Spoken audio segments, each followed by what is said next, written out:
Okay, so good morning. It's really nice to see everyone here. I see some old friends who I probably don't need to introduce myself to, people like Richard Cannon, who I've known for I don't know how many years, probably 30 at least. But just for those of you I may not know, just by way of a little introduction, I am at Dykema Gossett. I'm in our real estate group, but I do all affordable housing development. I've been with the firm for about 16 years. I represent primarily nonprofit developers around the state of Michigan, and some nationally, groups like Volunteers of America, National Church Residences, who do senior housing. Been doing this work for a very long time, all on developer side.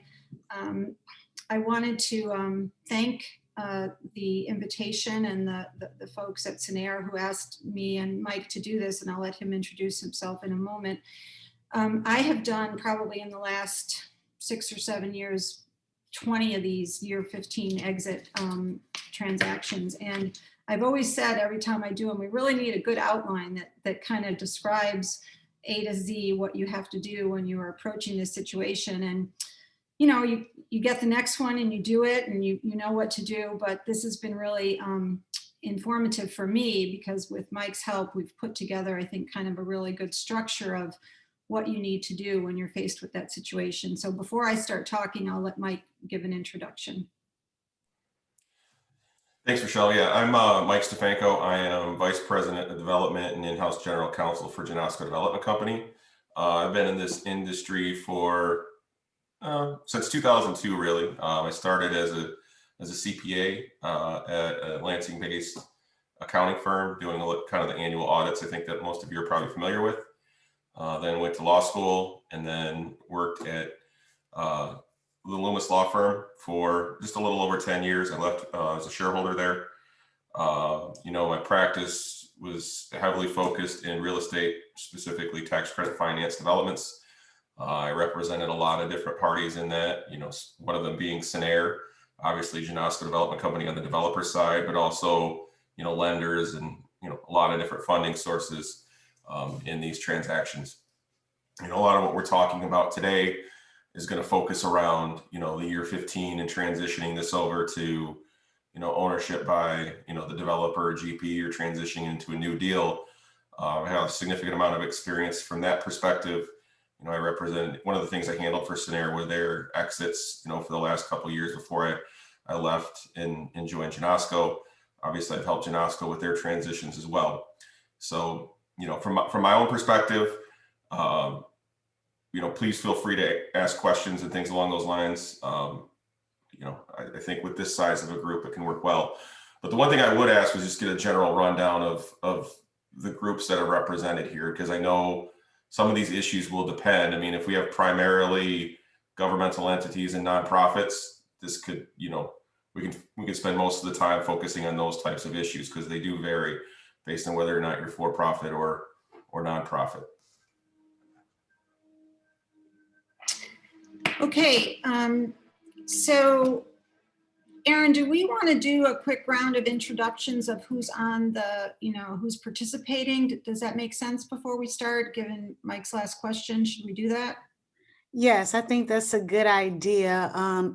You can unmute yourself as you like.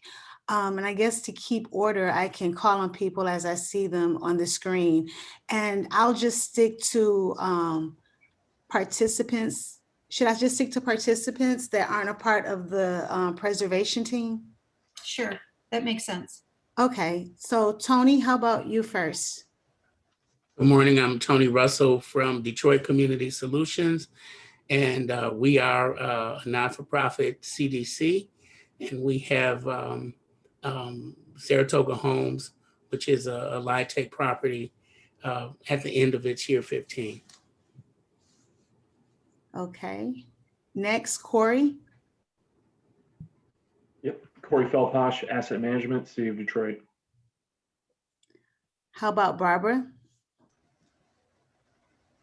Hi, good morning. My name is Barbara Herzig. I represent the Herzig Group, and we have owned 2 buildings in the North End for, they belonged to my father for 40 years. And we are going ahead with the LIHTC program to renovate them and to really add to the community.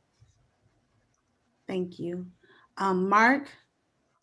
Mark. Yeah, hi, Mark Meyer, CFO for Develop Detroit.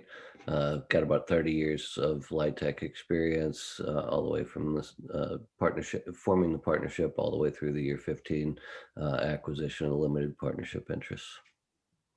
Thank you. Richard?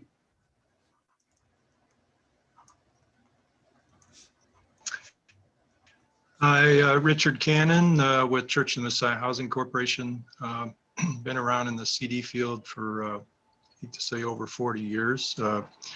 But we have 5 developments, affordable housing developments, and 2 of them were actually hopefully in the final stages of having a recapitalization and starting construction in 2021. The other 3 are the ones that we'll be working on hopefully this year to kind of identify our team and have a strategy for recapitalizing those as well. Thank you. Patricia? Good morning. It's nice to see old friends. Emphasis on friends, not old. I'm representing the Northtown Community Development Corporation. We are a partner in 2 LIHTC projects known as Northtown Homes 1 and 2, and they are both in final stages. So we look forward to this conference. Thank you. Amika? Hi, I'm Armika Crawford with Detroit Housing Commission. I'm the Chief Operating Officer of Real Estate Management. Sorry about that. Kiona? Hi, I'm Kiona Watts. I'm an attorney at Honigman in the Affordable Housing Group. I work under Sheldon Winkleman, and we represent developers locally and nationally primarily. Thank you. Isaac? Yeah, I'm Isaac Wolf. I'm an asset manager with the City of Detroit. Thank you. Jubek? Good morning, everyone. My name is Jubek Yanko Beret. I'm a project manager with Develop Detroit, a real estate nonprofit development company. Thank you. Nathan? Good morning. This is Nathan Koip with Janoska Development Company. Obviously a colleague of Mike's, and I've done plenty of deals with Rochelle in a former life with Presbyterian Villages of Michigan. Thank you. Nor? Good morning, everyone. Norel Kafaji, City of Detroit, Asset Manager. Thank you. And Brendan? My name is Brendan Austin, also Asset Manager with the City of Detroit. City of Detroit is well represented. Okay, let's go. Yeah, it's nice to see all of you. And I have to say, Corey and I have talked a lot over the last few months, but I don't think we've had any face-to-face. So it's nice to see put a face with the name. So I'm going to start out. Mike and I are going to do a kind of a tag team on this. And, you know, one of the big issues and one of the starting points when you're facing a year 15 exit and figuring out what to do is one of the really important things is figuring out when year 15 is. And sometimes it's counterintuitive. You think you know, but you may not.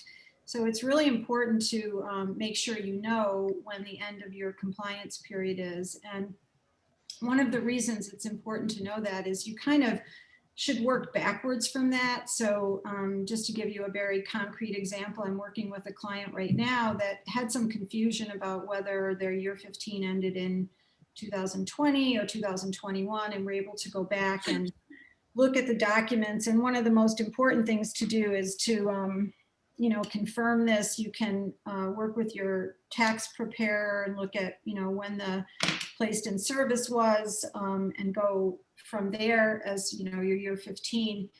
And then it's important, like in the case of this client I'm working with right now, we determined that our year 15 compliance period ends at the end of 2021. So that gives us some opportunity and some time, but the way that I usually approach these is to work backwards from that. So know that by the end of this calendar year, we need to facilitate and accomplish that year 15 exit. So by doing that, you can work backwards from there and determine what steps you need to take early on to get to that place of accomplishing your year 15 exit. And the most important thing to do is to look at all the documents involved in the original transaction. And we'll go through many of those as we continue here. But the starting point that I wanted to make is, figuring out when your year 15 compliance period ends.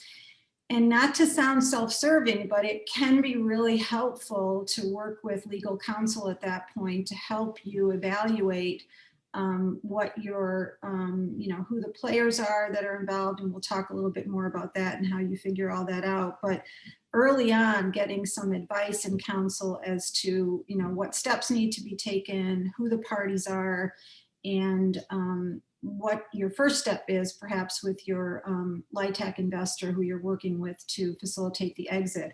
So I'm going to turn it over to Mike, who's going to talk about what that, first step with the investor is likely to be.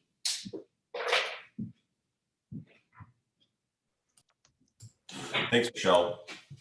So as part of this process, when you get near the year 15 period, typically you'll either have your equity investor. A lot of them now have specific groups within their company that solely handle these issues. You'll have some of the disposition group reach out to you and start talking about, how you want to transition, have the investor transition out of this deal. Sometimes the, GPs themselves will reach out to the investor. In any event, what you'll start doing is start talking about the conditions on that, exit. Basically that just comes down to a negotiation between those parties most of the time.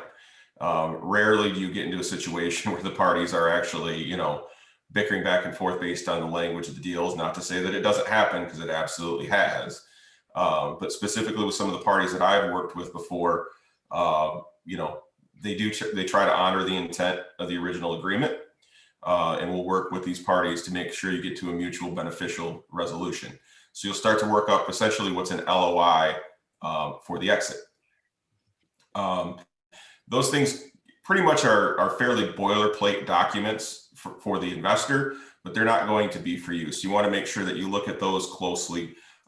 There's certain things that you want to make sure you're aware of before you start reviewing that document.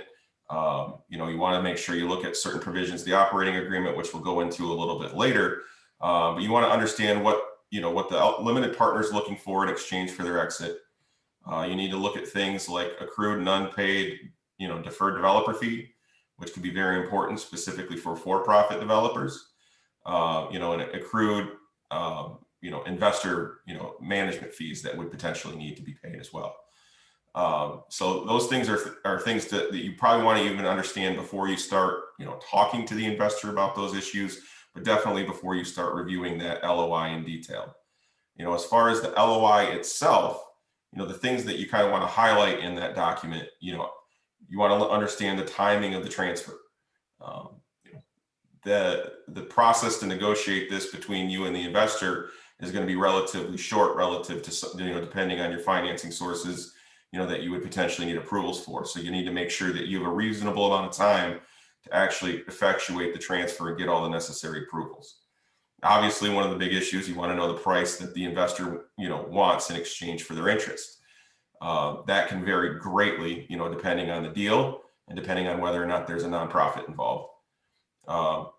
You need to look at, there's going to be costs related to the transfer, MSHA fees if MSHA is the lender, other types of approvals. Those typically are going to be, paid by, the GP or the deal itself, if that's possible.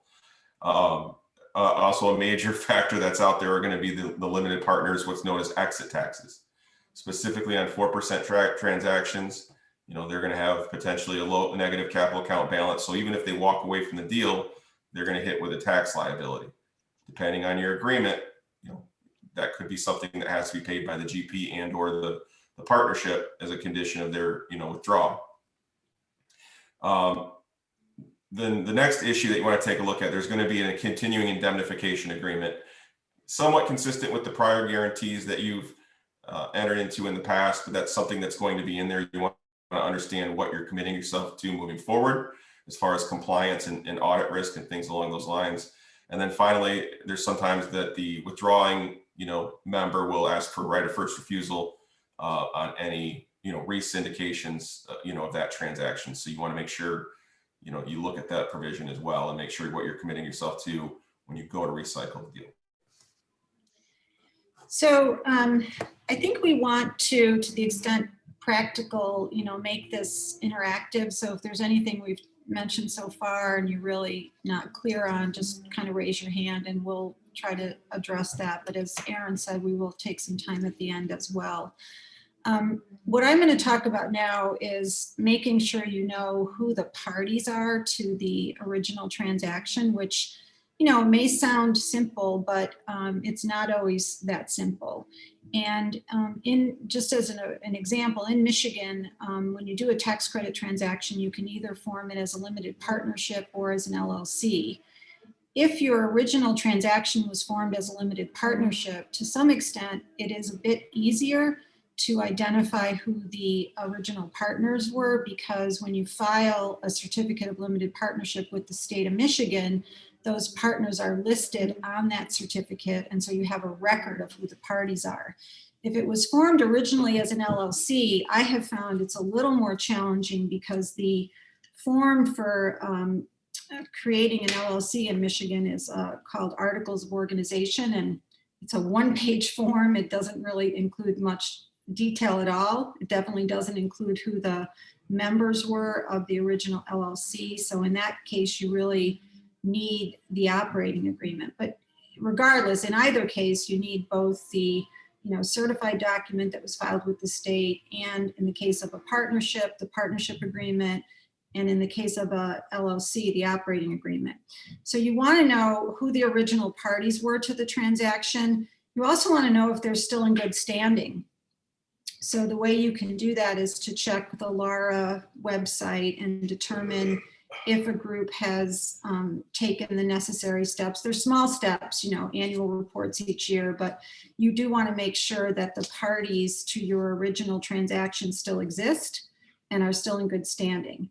And then the other thing you want to make sure of, and this is where you need to check the operating agreement and or the partnership agreement, is there, who needs to sign, who needs to approve an exit. So in other words, did the original partnership agreement designate a managing general partner, for example, that could act on behalf of the partnership without getting the other partners to sign?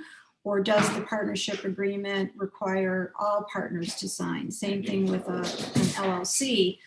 Who's required to approve this transition or this transaction? So in that vein, probably the most important document for you to really look at beyond what I've just mentioned as far as those organizational filed documents is the partnership agreement.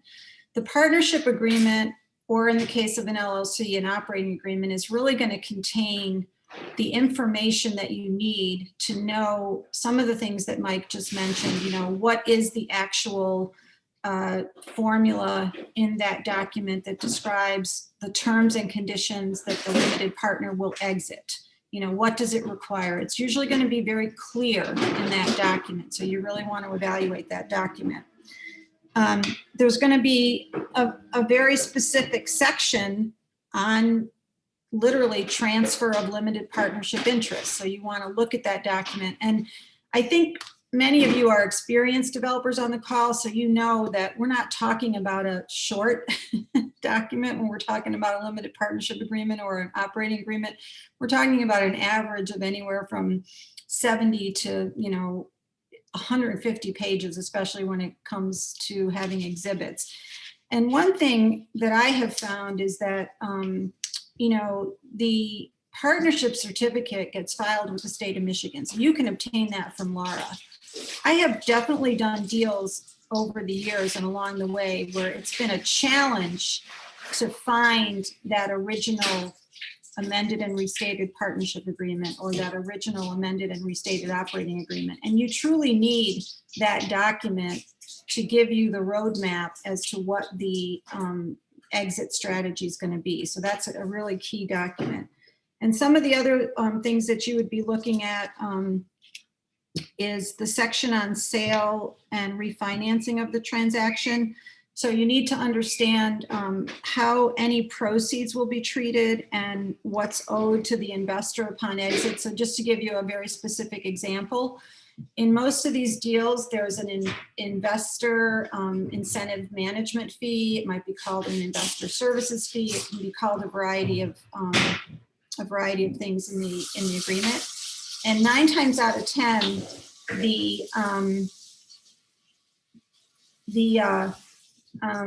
that fee it's supposed to be paid annually to the investor, and it's almost always cumulative, meaning that it has to be paid, and it's supposed to be paid out of available cash flow. Now, sometimes the cash flow in the 15 years might not have been sufficient to pay that investor management fee. So you need to get an accounting from an accountant to show, has that been paid? Because if it has not been paid, unlike some fees that are often built into the developer, that has to be paid. So you have to figure out, was it paid for last year and the year before? Because if it wasn't, you will have to pay that upon exit. So that's something you really have to look at, is what are the fees that were owed to the investor? Were those paid along the way? And if not, what does that equal to? You need to know if there's any tax credit adjusters that have been or not been paid.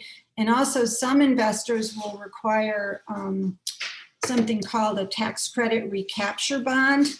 And I've seen that, and Mike may have some comment on this as well. I've seen that to be more prevalent when I've done deals that are very, very either, because some investors will exit before year 15, even some kind of between 13 and 15, they'll be willing to exit. But when you do that, some investors will take the position that we still are in the compliance period. There could still be a recapture event with the IRS. So to protect us, the investor, we're going to require you to place a bond, put a tax credit recapture bond in place. So in the event the IRS comes back and tries to recapture any of the tax credits, there's a bond or kind of insurance available to pay that recapture event. So that's another thing that sometimes is required. So you need to know what the formula is the investor's using. It's usually exit taxes plus any adjusters that they're going to require. It can be really helpful, in addition to working with your legal counsel, to make sure you're working with an accountant to make sure that you understand all the tax ramifications that might occur with doing an exit, and they'll be the best situated to help you with that, and an accountant particularly that's familiar with the deal. And then I think this was touched upon, but it can be an issue. Who's going to pay the transaction costs? Most investors will require that you, the party requesting the exit, pay their transaction costs. And I have found it's very prudent to ask what those are. What's their, what are their legal fees going to be? This is in addition to any fees they might be owed. What are the transaction costs that they're going to incur, that they're going to ask you to pay? And also think about your own transaction costs. And sometimes in these deals, there will be reserves available that you can tap to pay some of those transaction costs, but you want to know that at the front end. Can you tap into some of those reserves to pay your transaction costs, or how are you going to do that? And then just to wrap up on this part of it, really knowing what those reserves are, and particularly if it was a 4% deal, in my experience, this gets even a bit more challenging, because MSHDA in a 4% deal would have dictated, Mike Witt probably knows a little bit about this, I guess. MSHDA would have dictated what the reserves were that were required. MSHDA likely is holding those reserves. And you need to understand if you're transitioning and having the limited partner exit the deal, whether you as the remaining partner have access to and the ability to use those reserves. So really evaluating what the reserves are that exist and what you can access can be really important when you take this step. So I'm going to turn it back over to Mike, who's going to talk about some other financial issues. Thanks, Rochelle. Just circling back just a moment, for some of the things that Rochelle had mentioned that kind of relate to my initial discussion of what's in the LOI that have a lot of impact. As silly as it sounds, when she mentioned the fact that determining who your parties are, making sure that they're still active and in good standing, there's nothing that can frustrate the intent of trying to get a partner out more than finding that you have an entity in that transaction.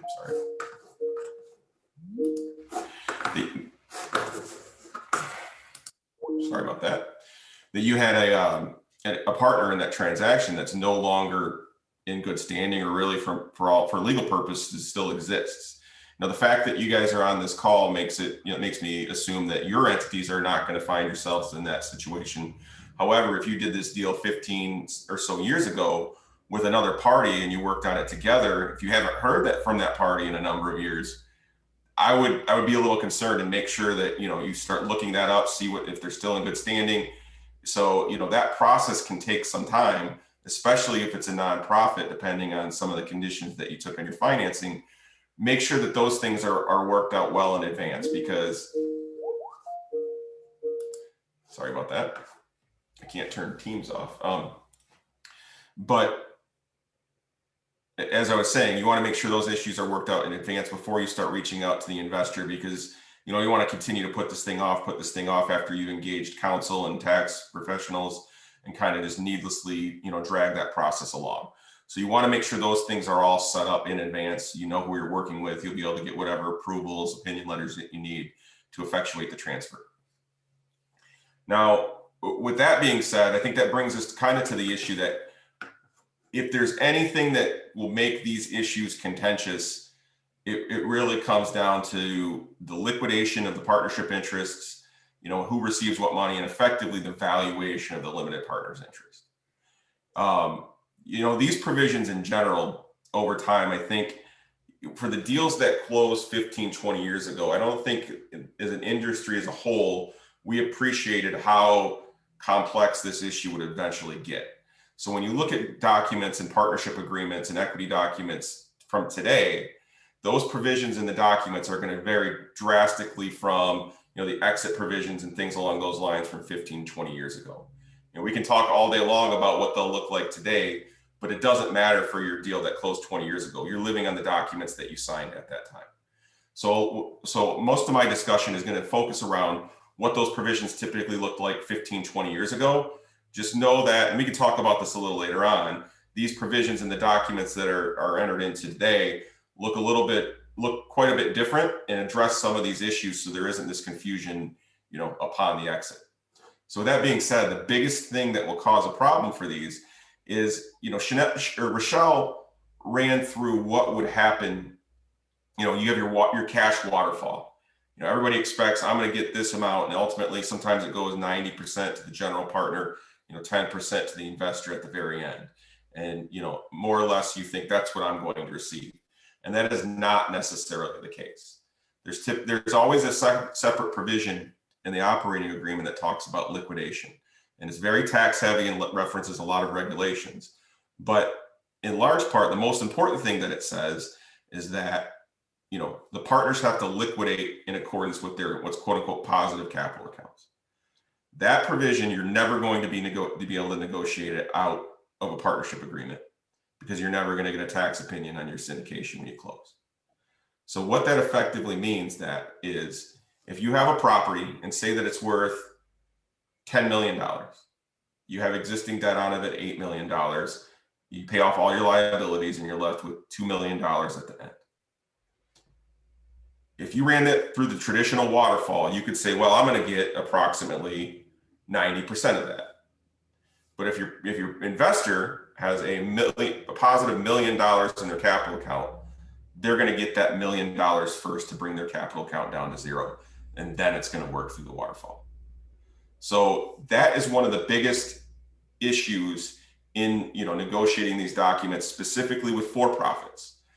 And the reason that there's a difference between the for-profits and the nonprofits is that the tax code actually allows for a right of first refusal to nonprofit entities, where you can actually put in the document that you're allowed to buy the property for $1 over the debt and just basically take the LP interest.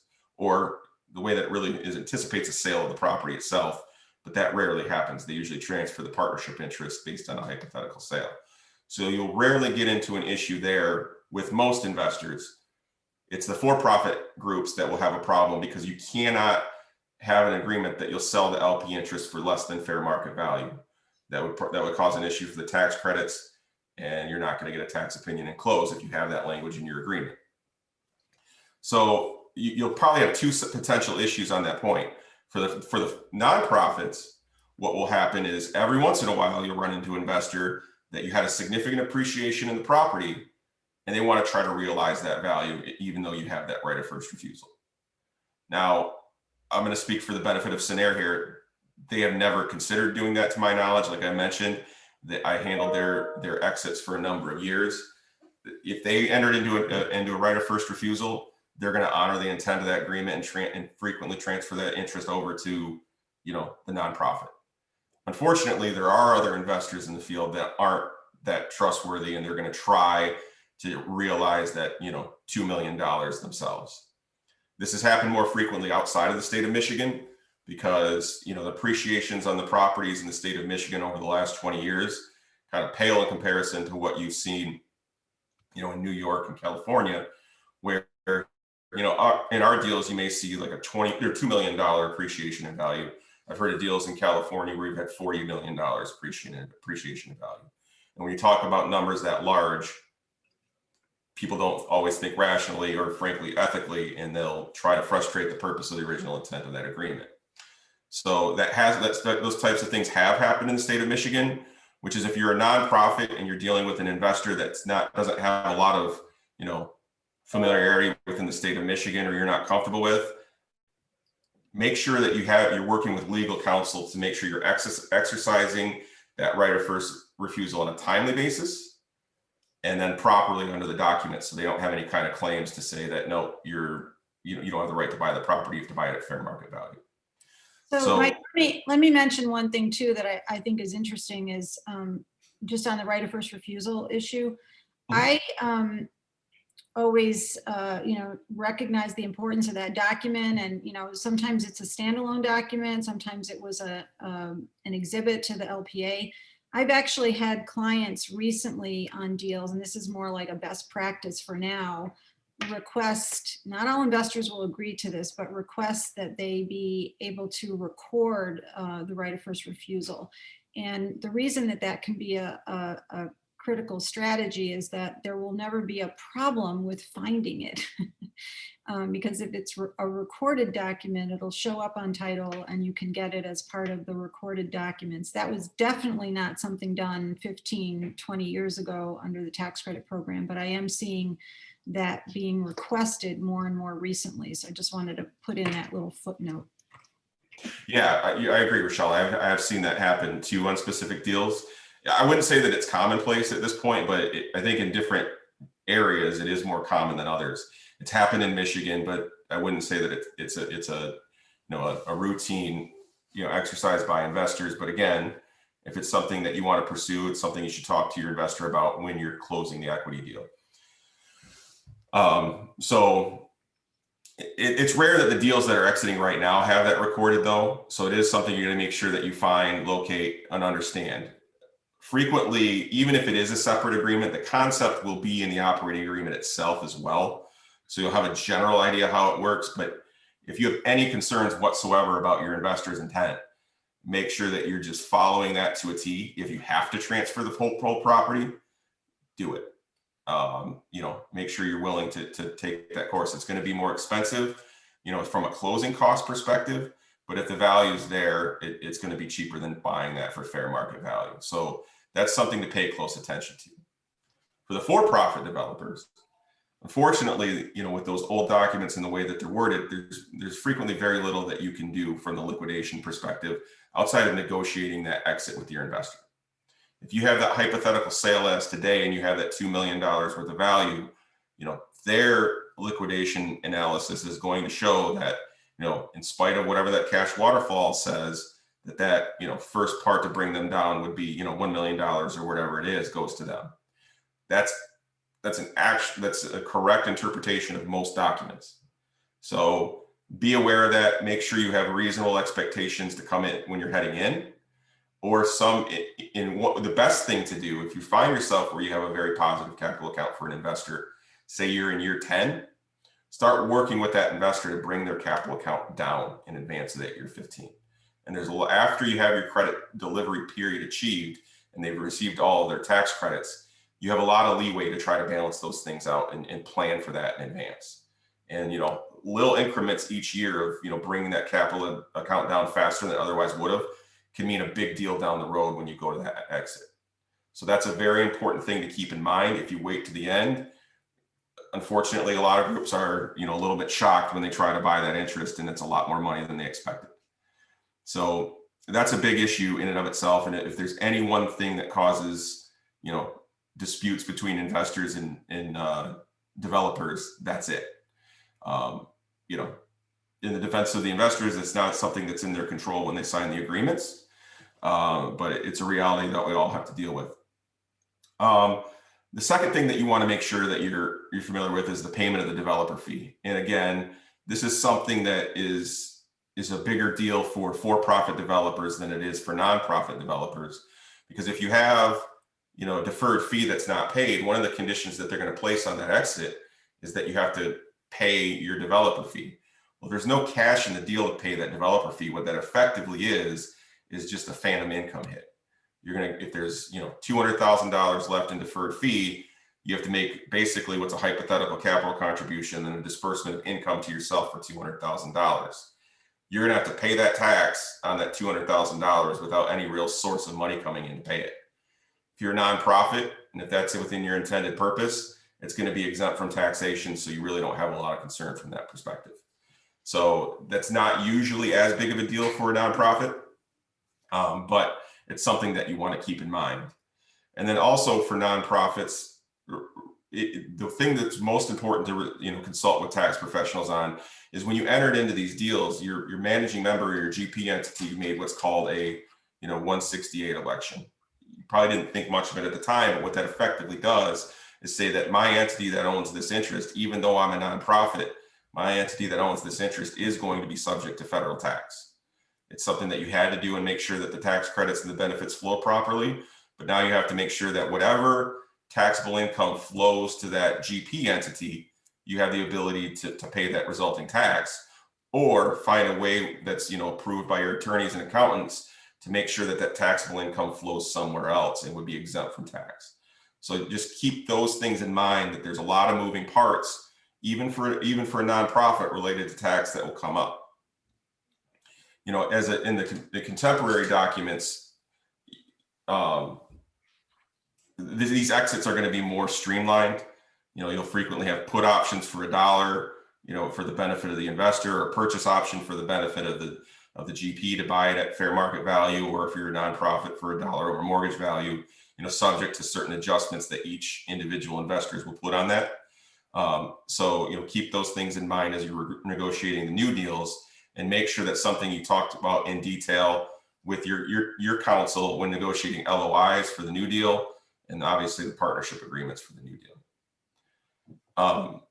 When you're running, I'm going to transition now to kind of the continued liability after the transfer. So that assuming that you come to an agreement with, okay, investor, I'm going to pay X amount of dollars for your partnership interest, and pay this amount for cost. The next issue that's really going to come up is continuing, to monitor the income restrictions on the properties.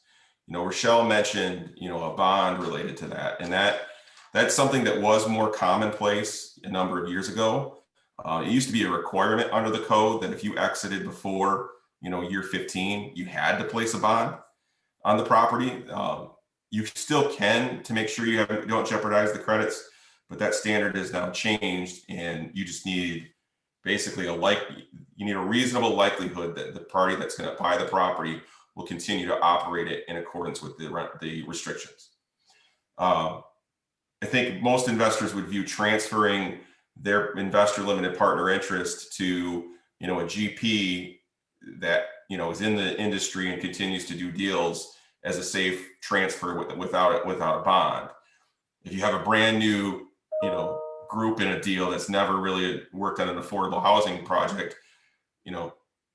first of all, I don't know that the investors would feel comfortable transferring that, but if they do, that's when the bonds are likely to come up.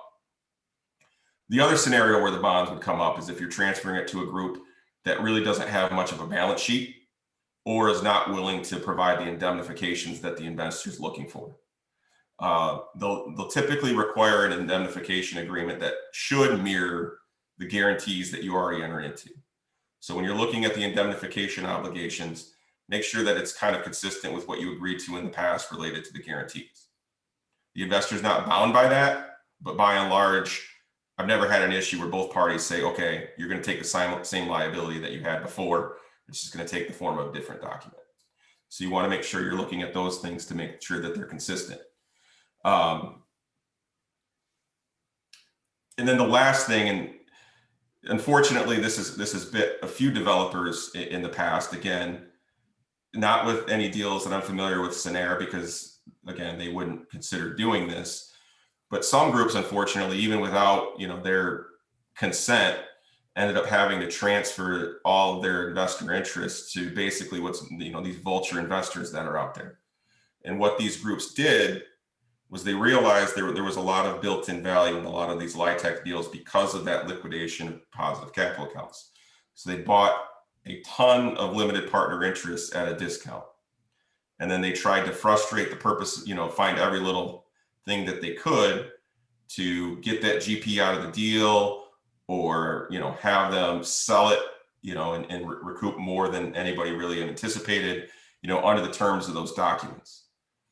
So the important thing that you want to do to try to avoid that is make sure that, if the investor really wants out of the deal and you do not want to buy their interest, I think most parties would agree that they can transfer that interest to a third party, an unrelated third party.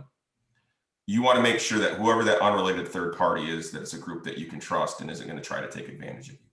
So first of all, you want your documents to make sure that you can approve the transfer to that unrelated third party. I think most investors will always have the right to transfer it within their investment funds, which is a reasonable expectation on their part. But as far as unrelated third parties that neither party had a prior relationship with, you need to vet that group as much as possible before you would approve a transfer to them, assuming you have the transfer rights. What's their motivation for buying it? What's their ultimate goal to get out of the deal? Things along those lines. Make sure your interests are lined up before you do that, or do whatever you can to buy the interest yourself. I understand there's times where that's not feasible, but that's a major issue that you need to take into account. I'm sorry. So that's all right. That was really kind of the end of the section that I was going to talk about there. Go ahead, Erin. I was just going to mention that there were 2 questions in the chat. Maybe you wanted to address those now. Yeah, I think that, Mike, you should address the first one and I'll address the second one. The first one is, what strategies do you propose for a nonprofit to have no taxation on distributions or phantom income going to the for-profit GP? Should there be an incentive management agreement of some sort? That's from Mark Meyer.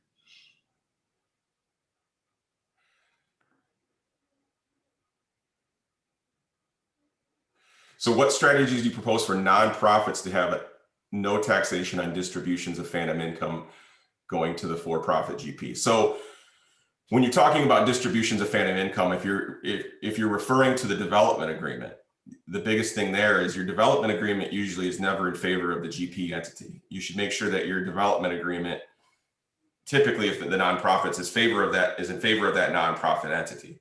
So that would avoid it right there. Your hypothetical contributions coming from the GP, that really won't cause taxation. It's the payment of that quote unquote fee that will cause it. So that in that instance wouldn't trigger income. The income that's going to flow to the GP really is going to relate to the sale of the partnership interest itself. Or if you're GP for whatever reason, sometimes when you get into these deals, you guys may have experienced this, that the investor's capital account is dropping faster than you expected. And you need to do something to avoid a reallocation of the tax credits. The easiest way to do that is you start allocating certain expenses to the GP to slow down, whether it's property management expense, whatever else it is, to the GP to slow down how fast that capital account's dropping for the investor. Well, the catch to that, if you're a nonprofit and you have that buffer entity GP that's subject to tax, is that the further you take that negative, once you sell the property, you're gonna have to bring that positive again, and that generates income. So once you bring it negative, there's very few things that you can do to fix that once you ultimately dispose of that asset. Now that taxable event may not happen when the investor exits the deal. That taxable event will likely occur when you actually transfer the property. So there's a few things that you can do after you take the investor out. You can change your allocations of income and expense to try to bring that back up slowly. So you're just paying a little bit of that tax each year. Or you can try to make sure that when you sell the ultimate asset, you're generating enough cash to pay that tax liability. I think those are the two primary tools that you can use to try to balance that out, if that makes sense.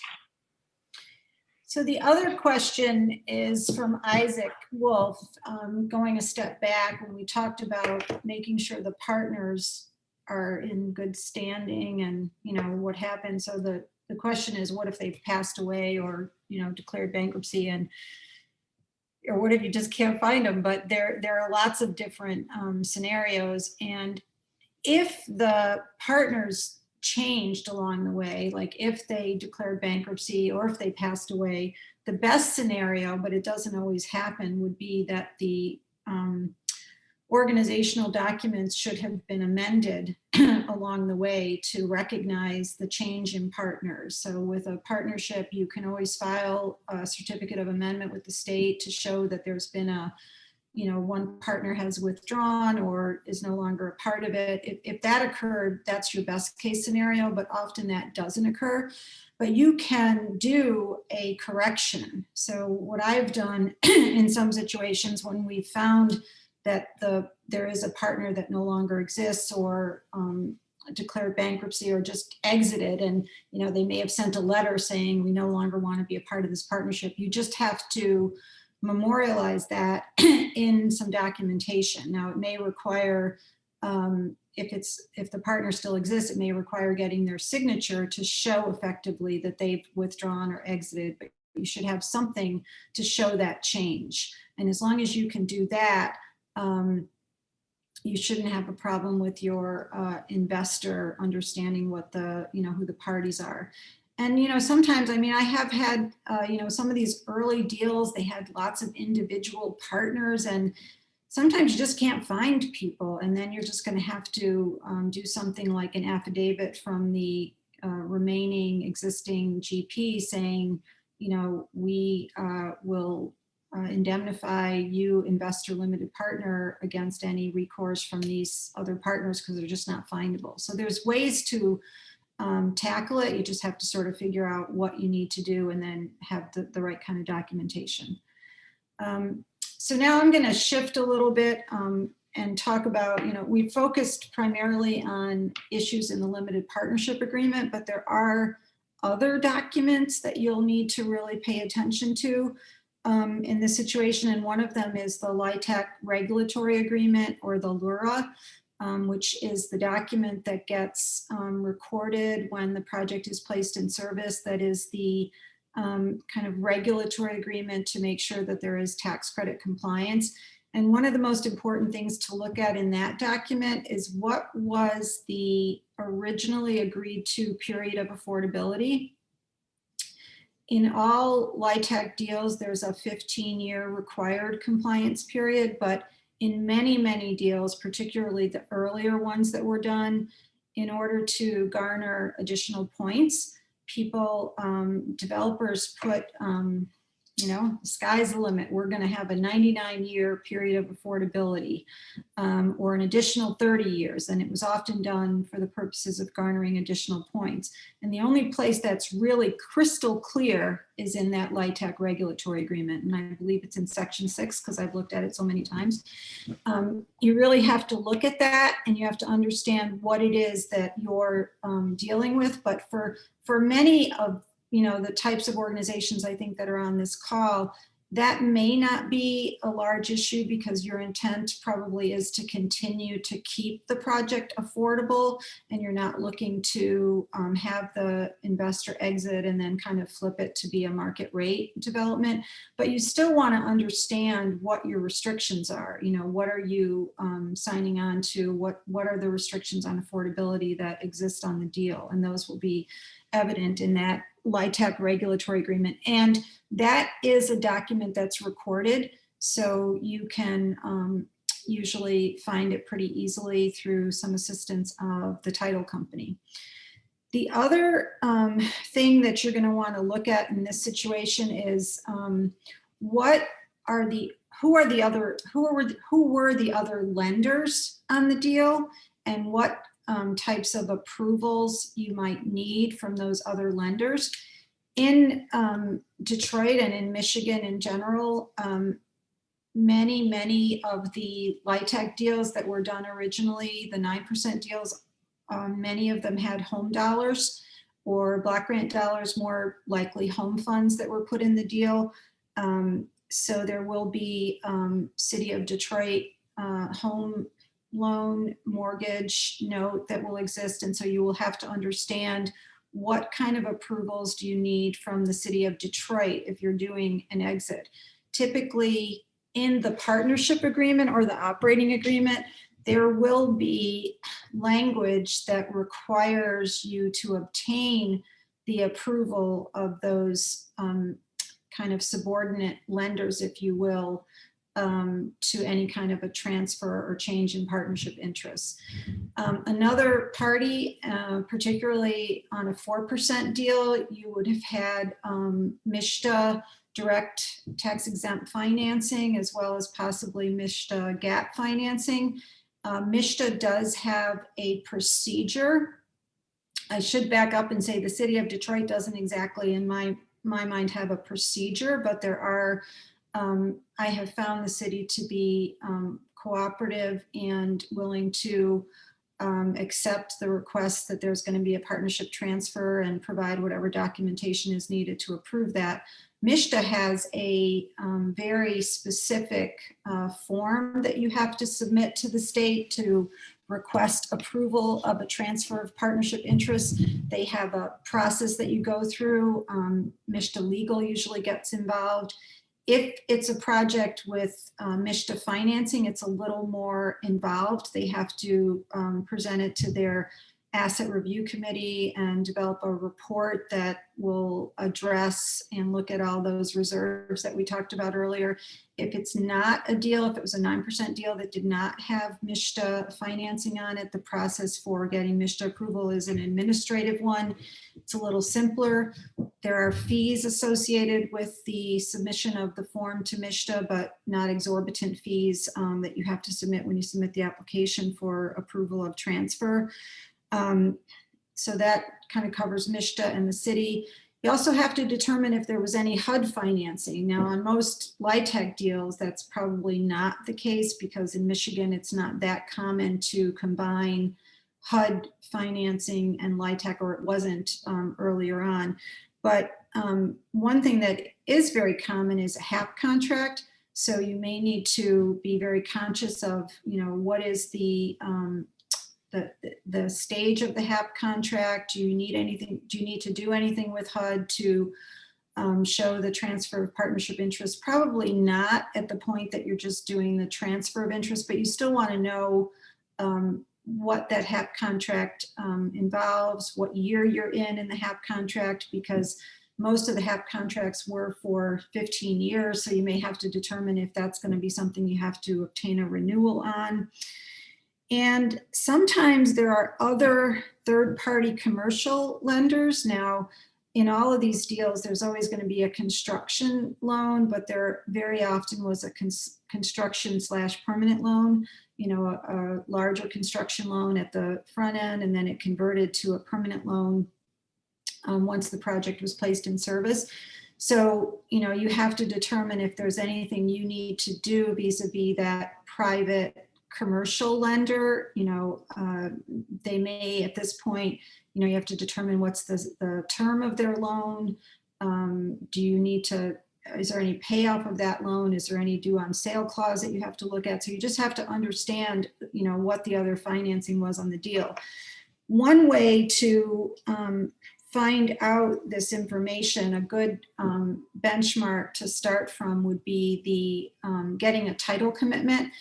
You know, what we've been talking about mostly is transferring partnership interests. So I think we want to be clear, and I think Mike may have mentioned this, we're not talking about a real estate transaction per se. We're not selling the building.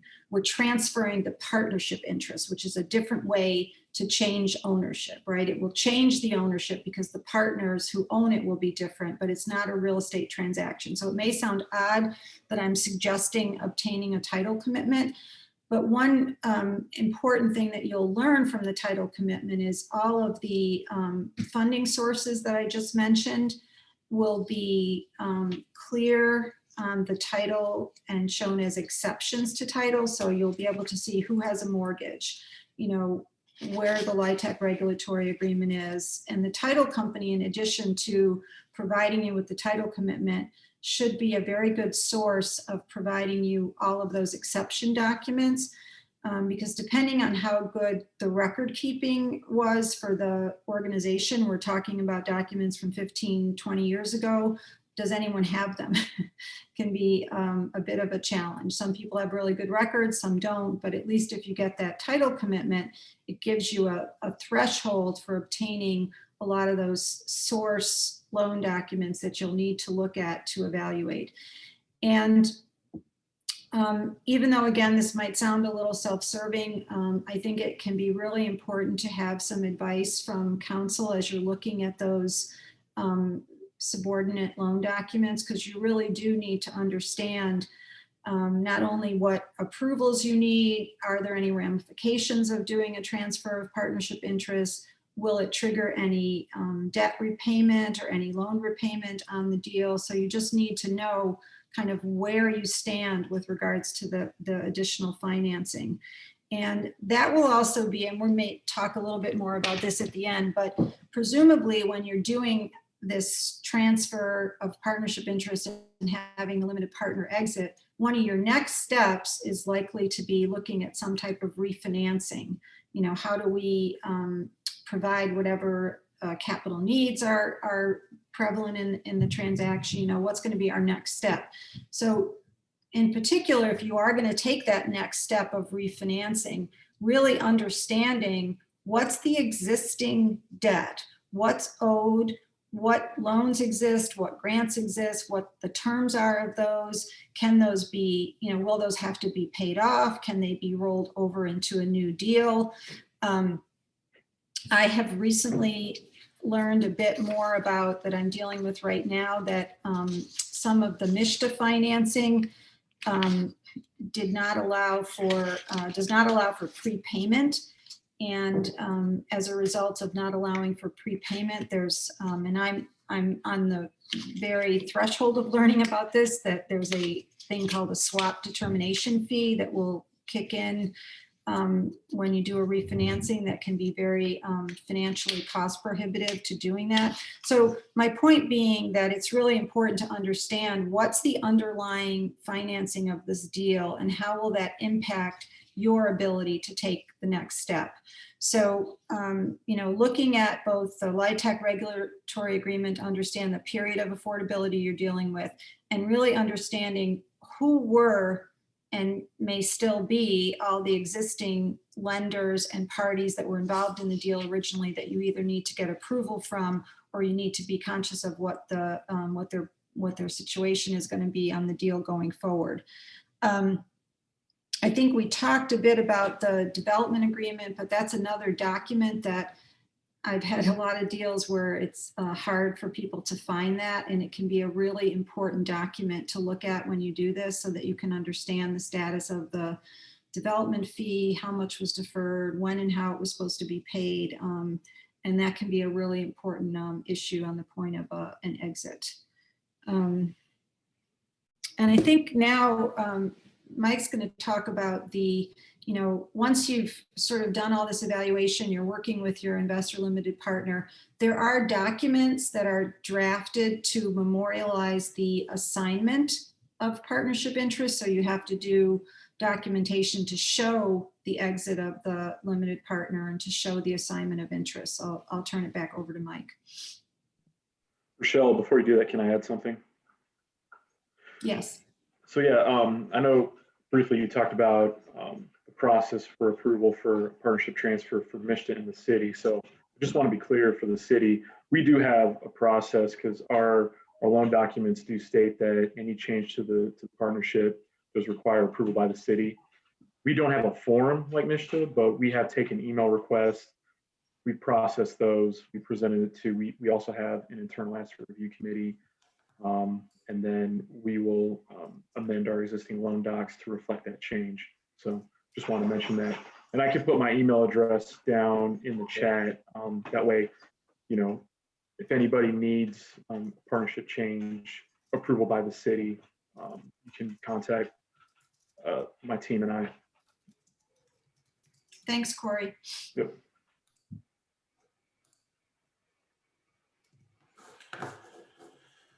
Okay, so picking up from there, one of the items I'm going to talk about really is the documents that you're going to execute to effectuate the transfer. This kind of is a continuation to an extent of the issue I talked about before with the LOI. And the way that I look at LOIs is frequently, I actually may spend more time negotiating LOIs than some other attorneys, in large part because, especially now that I'm in-house general counsel, I expect both sides to actually follow through strictly to whatever we agreed to in an LOI. A lot of times that comes up in the context of a new, LOI with a syndicator after you've received awards. I'm not talking about the LOIs for the tax credit applications. But, once you start committing to, paying people's fees, things along those lines, anything that you agreed at in those LOIs, I fully expect to see in the documents. And I don't look for, I don't expect to see any kind of expansion of costs or liabilities to one party or another. So, when I'm reviewing those documents, I always have that document with me when I'm going through it to make sure things are consistent. But frequently the main documents that you're going to have is just a general assignment of the partnership or membership interest. You have to amend the operating agreement or partnership agreement of the entity to reflect, the admission of one partner, the removal of another. And then if it's a partnership, you always will have to execute and file a certificate of amendment to the certificate of limited partnership. If it's an LLC, you may not have to do that. Sometimes you would want to change certain terms of it, but it's usually not a requirement.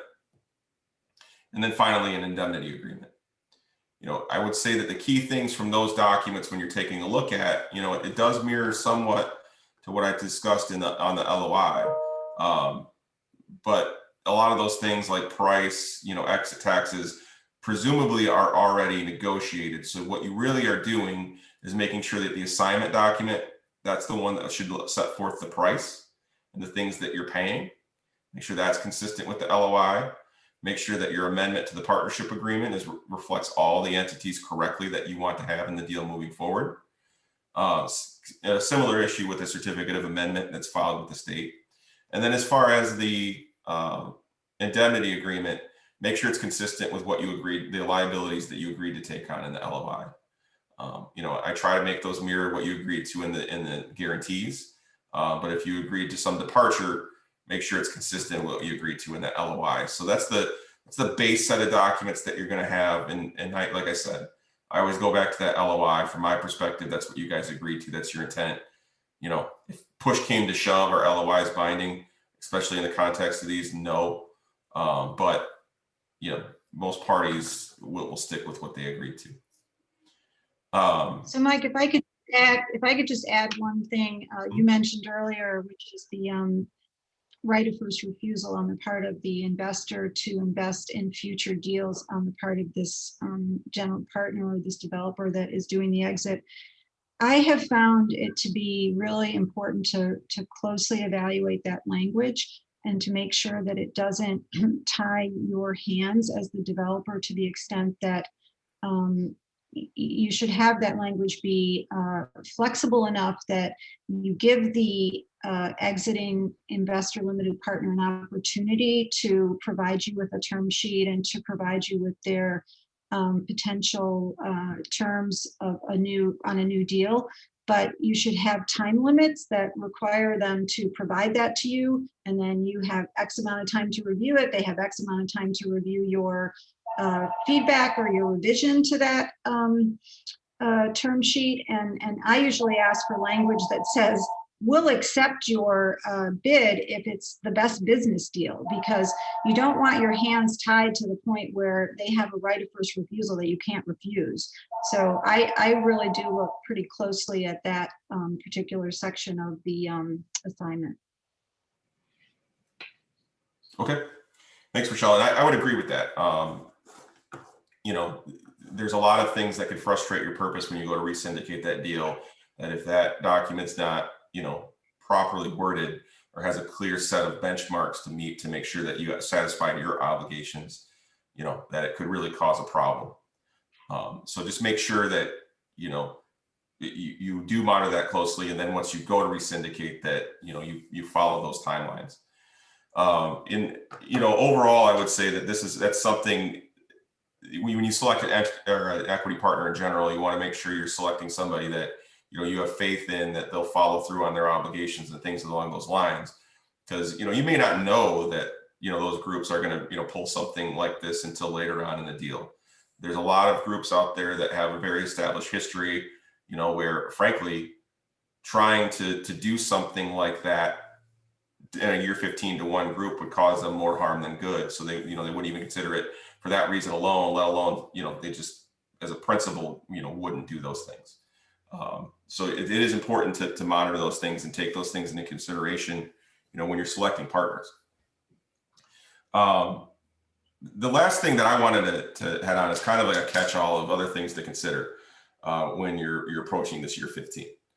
And the two major things that we really haven't touched on, one is what's called a 10-year hold rule. I don't know how many of you are familiar with that concept, but any deal where you're resyndicating and you're submitting for 9% credits, if you're going to get acquisitions on that credits, you have to, there's this item called the 10-year hold rule. Effectively, you can't have transferred that property or placed that property in service for a 10-year period, you know, before your resyndication.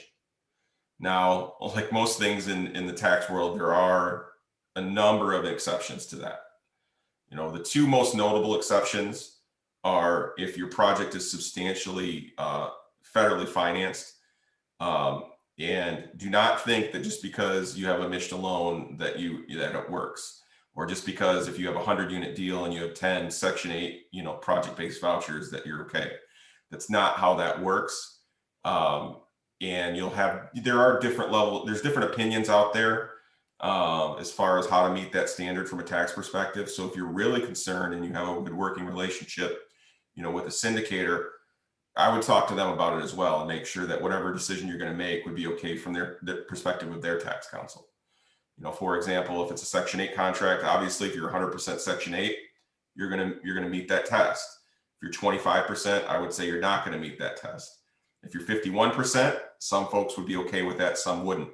So always vet that interest. If you're going to rely on any of these exceptions to the 10-year hold rule, make sure you vet them in advance. Then probably the one that's more applicable to this group is there is one that applies to nonprofits.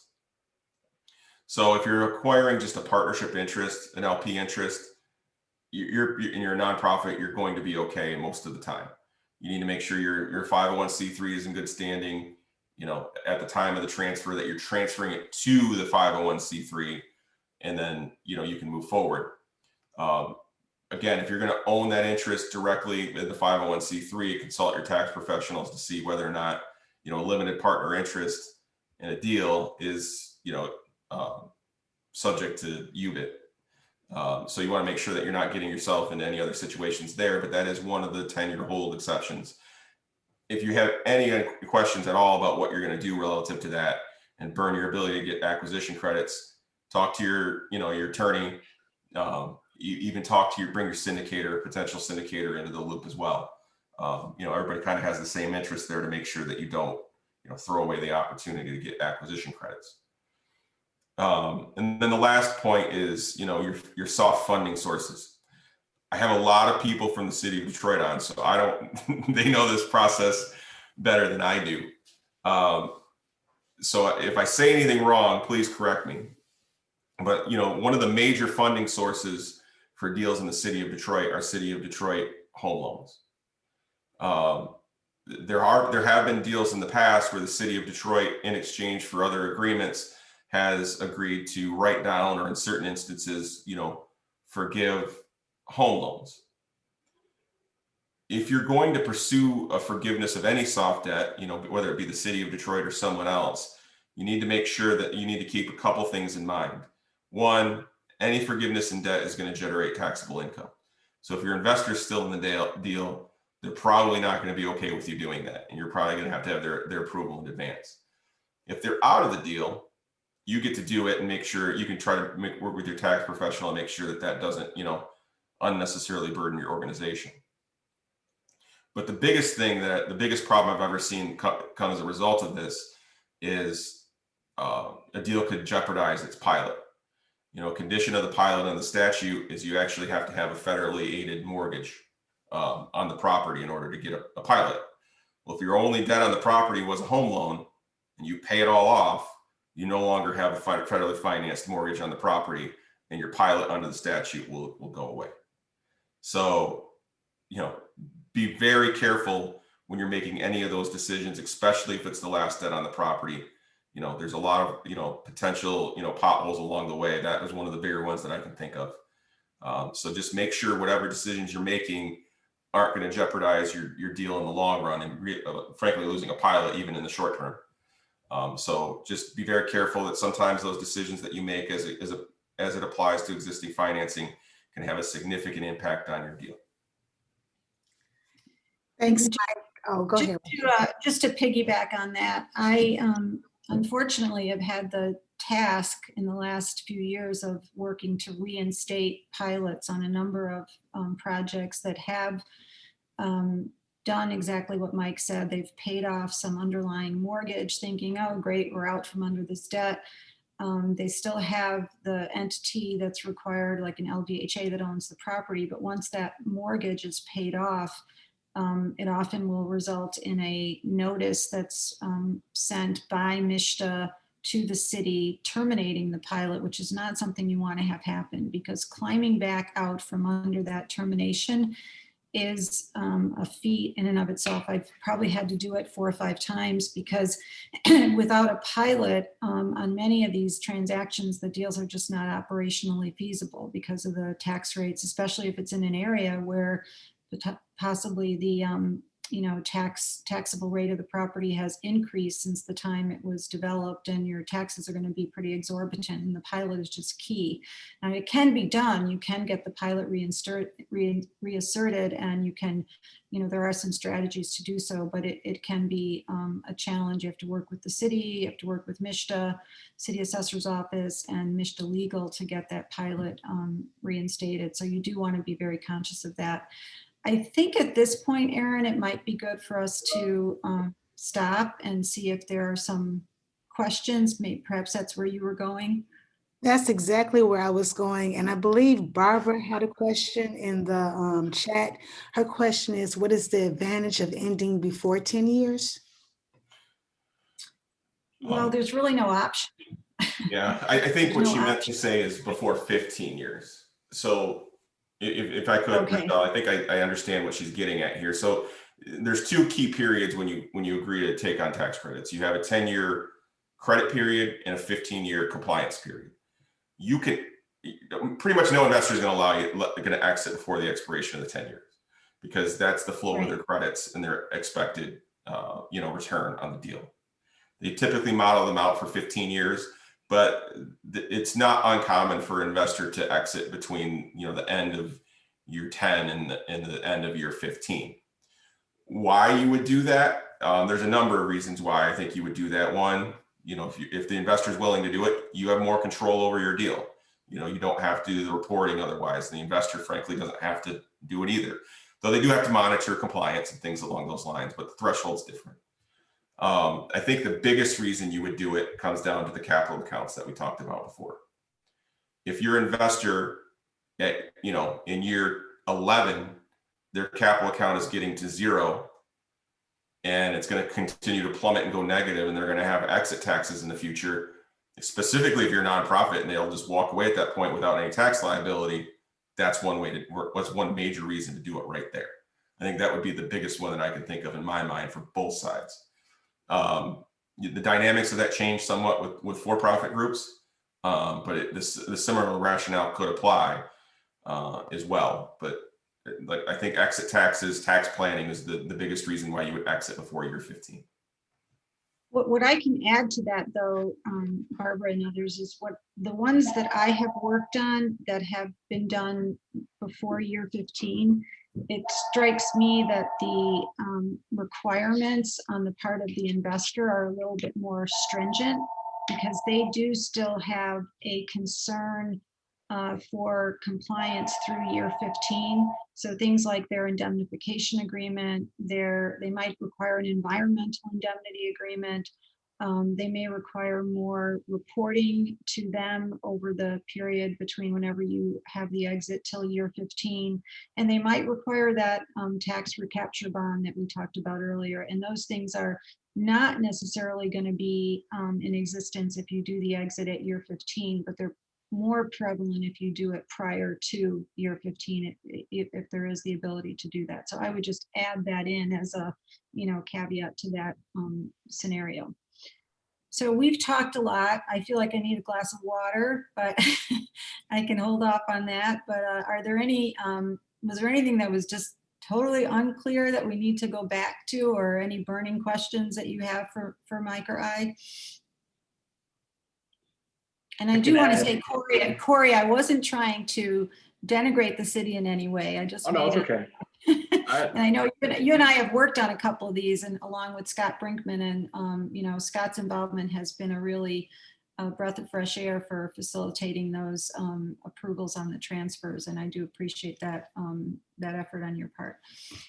Definitely, yeah. One more question in the chat. Would you like to take it? What are the key things that sole GP with an existing LP should watch for if the GP wants to convert a portion of the portfolio into home ownership?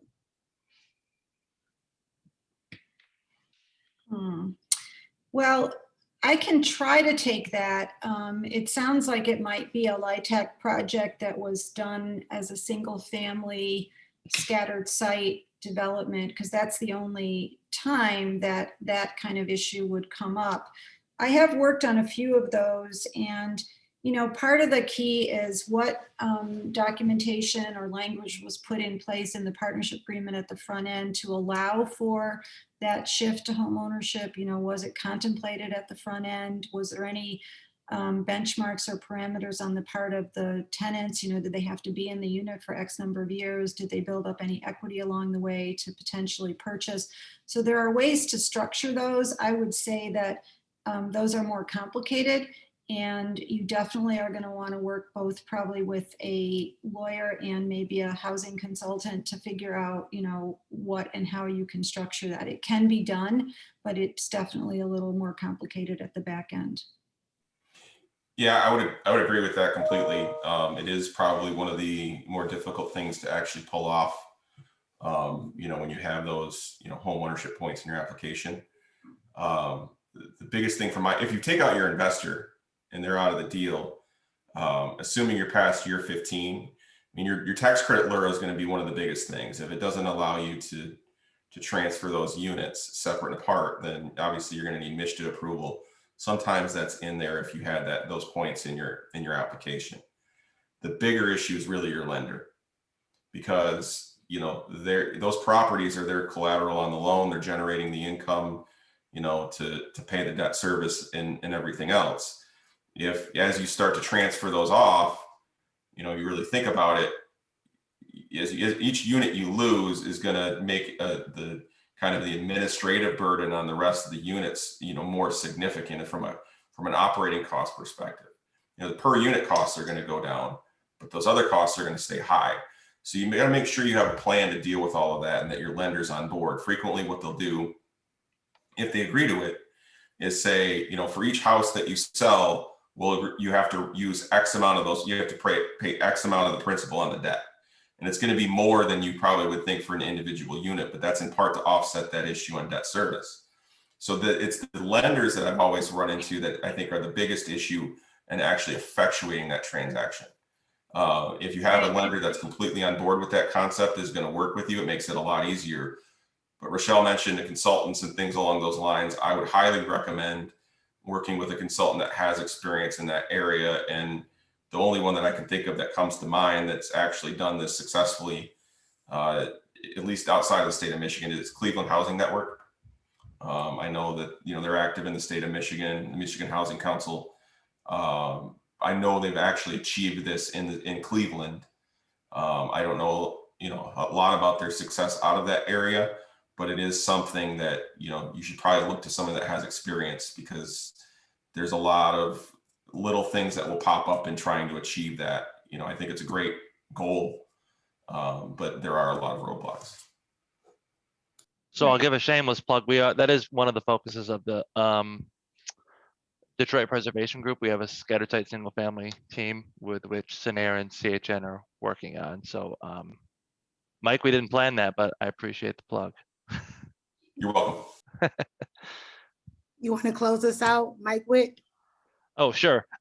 First, thanks Rochelle and Mike for all the great info. That was awesome. And I appreciate you jumping on and doing this with us. I did just want to point out that, a big thanks to the city of Detroit, because they are actually funding the Detroit Preservation Team. So without them putting the dollars towards this, we wouldn't be able to have these TA sessions.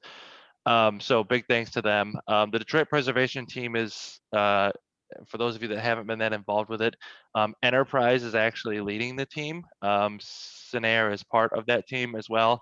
We're handling the technical assistance sessions specifically, but Stacy Esbrook, who I think is still on, though there's so many people on here. Yep, she is still on. So she's from Enterprise. She's actually running the group.